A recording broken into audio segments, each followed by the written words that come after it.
everyone, welcome back to the channel. Today is day 21 of reading through the entire Bible in a year. We will be reading from the book of Exodus today, chapters 9 through 11.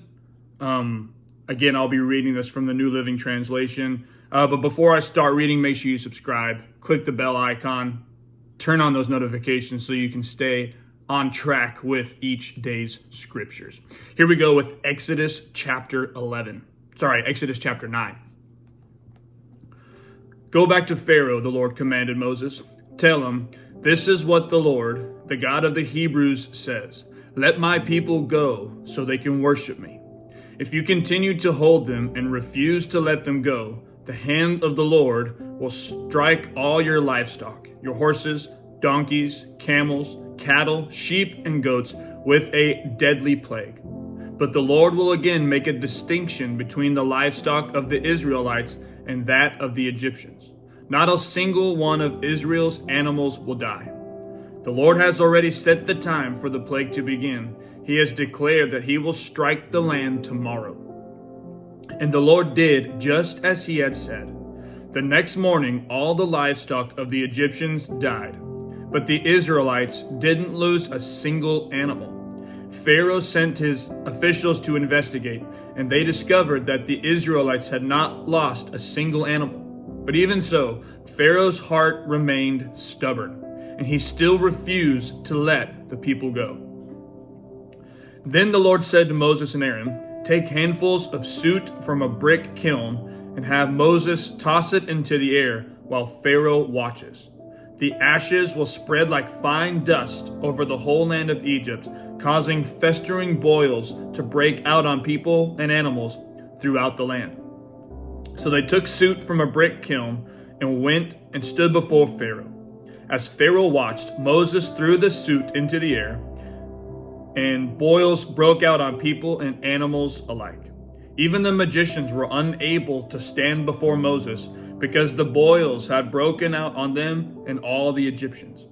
But the Lord hardened Pharaoh's heart, and just as the Lord had predicted to Moses, Pharaoh refused to listen.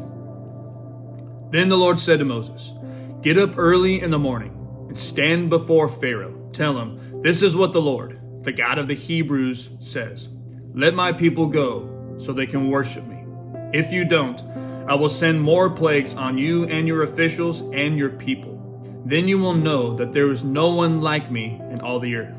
By now, I could have lifted my hand and struck you and your people with a plague to wipe you off the face of the earth. But I have spared you for a purpose, to show you my power and to spread my fame throughout the earth. But you still lord it over my people and refuse to let them go. So tomorrow, at this time, I will send a hailstorm more devastating than any in all the history of Egypt. Quick, order your livestock and servants to come in from the fields to find shelter. Any person or animal left outside will die when the hail falls. Some of Pharaoh's officials were afraid because of what the Lord had said. They quickly brought their servants and livestock in from the fields.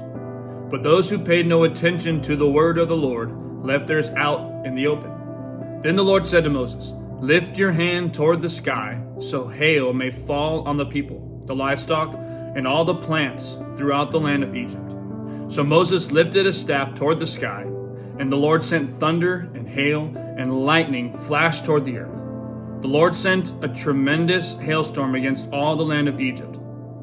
Never in all the history of Egypt had there been a storm like that, with such devastating hail and continuous lightning.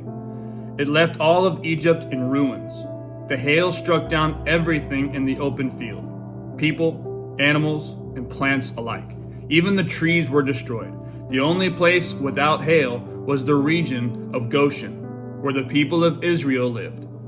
Then Pharaoh quickly summoned Moses and Aaron. This time I have sinned, he confessed. The Lord is the righteous one, and my people and I are wrong. Please beg the Lord to end this terrifying thunder and hail. We've had enough. I will let you go. You don't need to stay any longer. All right, Moses replied. As soon as I leave the city, I will lift my hands and pray to the Lord. Then the thunder and hail will stop, and you will know that the earth belongs to the Lord. But I know that you and your officials still do not fear the Lord God. All the flax and barley were ruined by the hail, because the barley had formed heads and the flax was budding. But the wheat and the emmer wheat were spared, because they had not yet sprouted from the ground. So Moses left Pharaoh's court and went out of the city. When he lifted his hands to the Lord, the thunder and hail stopped, and the downpour ceased. But when Pharaoh saw that the rain, hail, and thunder had stopped, he and his officials sinned again, and Pharaoh again became stubborn. Because his heart was hard, Pharaoh refused to let the people leave, just as the Lord had predicted through Moses. Exodus chapter 10. Then the Lord said to Moses, "Return to Pharaoh and make your demands again. I have made him and his officials stubborn, so I can display my miraculous signs among them. I've done it so you can tell your children and grandchildren about how I make a mockery of the Egyptians and about the signs I displayed among them. And so you will know that I am the Lord." So Moses and Aaron went to Pharaoh and said, "This is what the Lord, the God of the Hebrews, says. How long will you refuse to submit to me? Let my people go so they can worship me. If you refuse, watch out, for tomorrow I will bring a swarm of locusts on your country. They will cover the land so that you won't be able to see the ground. They will devour what little is left of your crops after the hailstorm, including all the trees growing in the fields. They will overrun your palaces and the homes of your officials and all the houses in Egypt. Never in the history of Egypt have your ancestors seen a plague like this one." And with that, Moses turned and left Pharaoh. Pharaoh's officials now came to Pharaoh and appealed to him, "How long will you let this man hold us hostage? Let the men go to worship the Lord their God. Don't you realize that Egypt lies in ruins?" So Moses and Aaron were brought back to Pharaoh.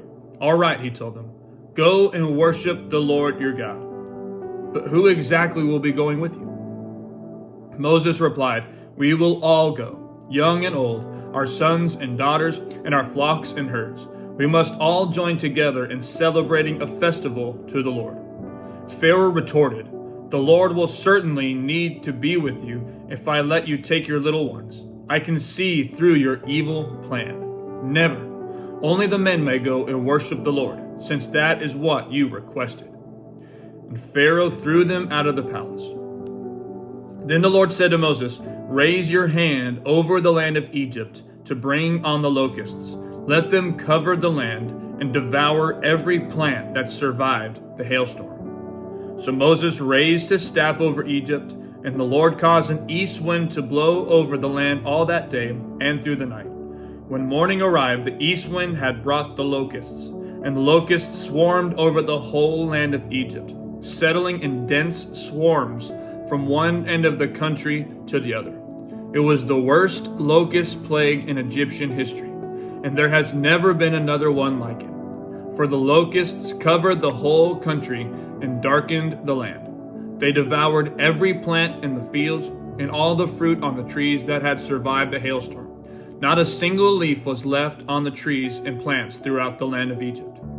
Pharaoh quickly summoned Moses and Aaron. "I have sinned against the Lord your God and against you," he confessed. "Forgive my sin, just this once, and plead with the Lord your God to take away this death from me." So Moses left Pharaoh's court and pleaded with the Lord. The Lord responded by shifting the wind, and the strong west wind blew the locusts into the Red Sea. Not a single locust remained in all the land of Egypt, but the Lord hardened Pharaoh's heart again, so he refused to let the people go. Then the Lord said to Moses, "Lift your hand toward heaven, and the land of Egypt will be covered with a darkness so thick you can feel it." So Moses lifted his hand to the sky, and a deep darkness covered the entire land of Egypt for 3 days. During all that time, the people could not see each other, and no one moved. But there was light as usual where the people of Israel lived. Finally, Pharaoh called for Moses. "Go and worship the Lord," he said, "but leave your flocks and herds here. You may even take your little ones with you." "No," Moses said, You must provide us with animals for our sacrifices and burnt offerings to the Lord our God. All our livestock must go with us too. Not a hoof can be left behind. We must choose our sacrifices for the Lord our God from among these animals. And we don't know how we are to worship the Lord until we get there." But the Lord hardened Pharaoh's heart once more, and he would not let them go. "Get out of here," Pharaoh shouted at Moses. "I'm warning you, never come back to see me again. The day you see my face, you will die." "Very well," Moses replied. "I will never see your face again." Exodus chapter 11. Then the Lord said to Moses, "I will strike Pharaoh and the land of Egypt with one more blow. After that, Pharaoh will let you leave this country. In fact, he will be so eager to get rid of you that he will force you all to leave. Tell all the Israelite men and women to ask their Egyptian neighbors for articles of silver and gold." Now the Lord had caused the Egyptians to look favorably on the people of Israel, and Moses was considered a very great man in the land of Egypt, respected by Pharaoh's officials and the Egyptian people alike. Moses had announced to Pharaoh, "This is what the Lord says. At midnight tonight, I will pass through the heart of Egypt. All the firstborn sons will die in every family in Egypt, from the oldest son of Pharaoh, who sits on his throne, to the oldest son of his lowliest servant girl, who grinds the flour. Even the firstborn of all the livestock will die. Then a loud wail will rise throughout the land of Egypt, a wail like no one has ever heard before or will ever hear again. But among the Israelites, it will be so peaceful that not even a dog will bark.